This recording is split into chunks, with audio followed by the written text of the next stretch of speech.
എല്ലാവർക്കും എൻ്റെ നമസ്കാരം. Doctor Chitty Basil, consultant psychiatrist, MOSC medical college, കോളേജിൽ.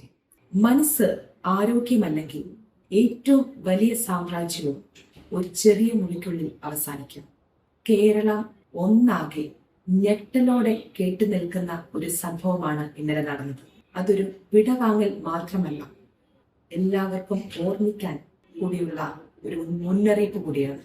ഡോക്ടർ CJ റോയ്, ആ പേര് മാത്രം മതി ഒരു കാലഘട്ടത്തെ ഓർമ്മിപ്പിക്കാൻ.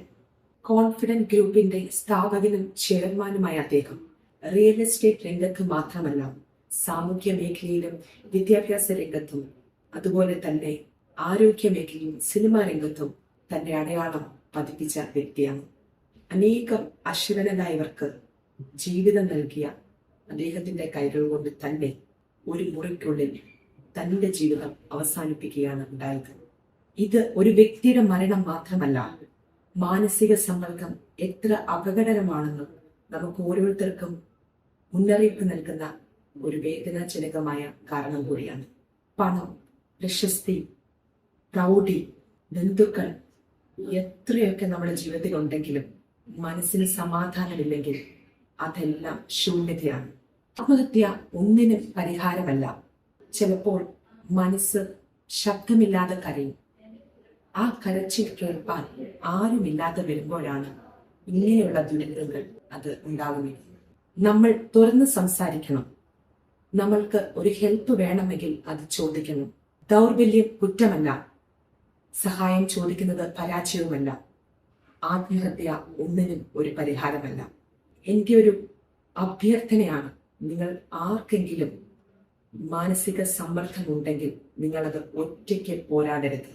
നിങ്ങളുടെ സങ്കടങ്ങളും വിഷമങ്ങളും മറ്റുള്ളവരുമായി പങ്കുവെക്കുക. ഒരു വ്യക്തി എന്ന നിലയിൽ നമുക്ക് എങ്ങനെ മാനസിക സമ്മർദ്ദമുള്ളവരെ ഹെൽപ്പ് ചെയ്യാൻ പറ്റും? 4 കാര്യങ്ങളാണ് നിങ്ങൾ ശ്രദ്ധിക്കേണ്ടത്. 1, ആസ്ക്. നിങ്ങളുടെ ചുറ്റുപാടിലോ നിങ്ങളുടെ ബന്ധത്തിലോ നിങ്ങളുടെ കുടുംബത്തിലോ ആർക്കെങ്കിലും മാനസിക സമ്മർദ്ദം നേരിടുന്നതായി നിങ്ങൾക്ക് തോന്നുമെങ്കിൽ അവരോട് കാര്യം ചോദിക്കുക. 2, ലിസൺ. നല്ലൊരു ലിസണർ ആയിരിക്കുക. അത് നിങ്ങൾക്ക് അവർക്ക് കൊടുക്കാൻ കഴിയുന്ന ഏറ്റവും വലിയ ഹെൽപ്പ് തന്നെയായിരിക്കും. അത് അവരുടെ വിഷമങ്ങളൊക്കെ വെന്റിലേറ്റ് ചെയ്യുമ്പോൾ നിങ്ങളോട് തുറന്നു പറയുമ്പോൾ ഒരു പരിധി വരെ അവർക്ക് സമാധാനം കിട്ടും. 3, ഹെൽപ്പ് ചെയ്യുക. നിങ്ങളാൽ കഴിയുന്ന ഹെൽപ്പ് അവർക്ക് ചെയ്തു കൊടുക്കുക.